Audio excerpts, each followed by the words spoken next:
I look at how the application of capital is a necessary ingredient for sustainability and for innovation. And if you look at this sector, the education sector, and you look at the factors there, you say, you know what, if I'm in private equity, I just might want to make a big bet on education. Why? Well, we're on the verge of a paradigm shift, a massive paradigm shift. There's been discussion about Clayton Christensen's book and whether he's right about the timeline, whether he's right about exactly what's going to cause the shift.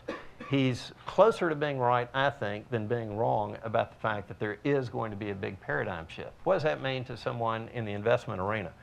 Those who are on the right side of time and opportunity on paradigm shifts can make a lot of money.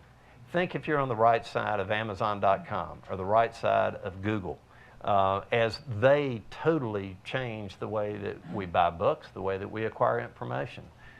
Lots of money to be made in a paradigm shift. The size of the market and the fragmentation of the market are very interesting factors for investment and attraction of capital as well. Focused on the U.S., there are 50 million public school students, there are 6 million in private schools, there are 2 million in home schools. So any way you look at it, there are a lot of consumers of a product that needs to be refined, made more efficient. I think the families and parents have realized this many years back that they are actually in the youth development business. So the amount of effort and money that families spend on youth development far exceeds the amount of money that they spend inside school. And there are many, many businesses that try to monetize that opportunity already. But I think what you said is very significant because the skills that kids learn in school are not enough to make them successful in life. Therefore, if you look at this from the lens of youth development, there are many large-scale opportunities that are hidden. A, as a part of school reform, and B, outside the school.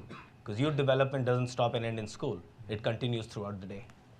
William Butler Yeats talks about education not as the filling of a cup, but as the lighting of a vessel, lighting of a fire. So we're not filling this vessel up with just water and asking people to pour it out later on.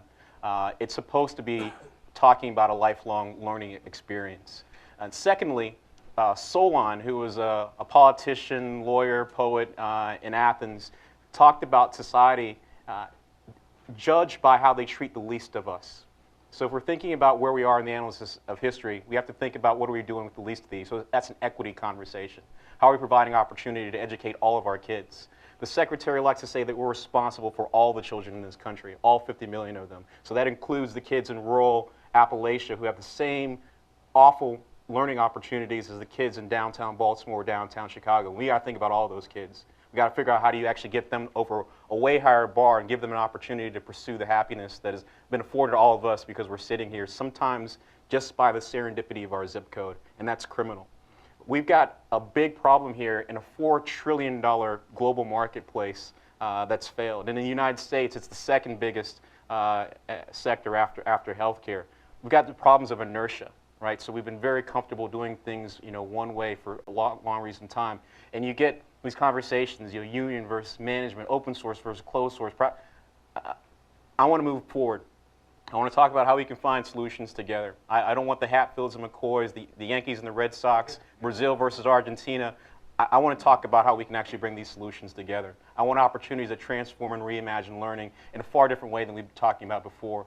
The Deputy Secretary, I think when he came in this yesterday, talked about how we're framing this from a policy standpoint and driving the levers to actually get to the Department of Education being an engine of innovation rather than a place of compliance. And turning around this giant aircraft carrier that I call the USS Department of Education is a non-trivial task. We are still the single largest funder of education in this country, and people get uncomfortable when I say that, but we do three things. We both create innovation, destroy innovation, and stifle innovation, and we do all three of those things pretty damn well all at the same time. So we've got a lot of things to sort of sort out and try to figure out how do we improve kind of what we've got going on over here. We want innovation happening at the core, and that means the people that are traditionally comfortable with the nonprofit folks, and that level of failure that we will allow employees of the public sector, meaning the employees that you have, when they mess up, those are allowable excuses. But if we bring in outside folks like a wireless generation who recently just exited and they fail, all of a sudden it's anathema. we got to think about how do you drive innovation both within and outside of the system, and I think we need both to partially answer Christensen's call to the challenge for us to actually address here. I would submit to you that one of the great things actually about the space race was not the creation of the rocket. In fact, if you look at it and you ask Alan Kay about it, it's a failed activity. You use all that fuel basically to get the fuel up into the space, not necessarily the rocket. But what was the great thing about the space race is all the things that were actually created from that grand gesture. It was the GPS underneath. It's the internet from ARPANET. It's the robotics and the speech recognition. So it's all the things underneath. So remember that grand gesture is part of R&D signaling.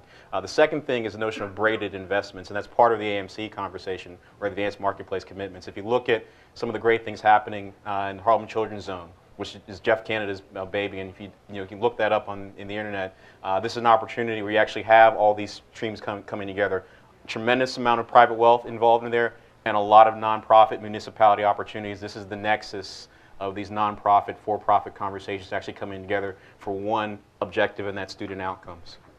Well, thank you. I, for one, am very encouraged by this panel, because what's happening in terms of the sectors getting together, people have been talking about the virtues of the sectors getting together for a long time, and nothing ever happened.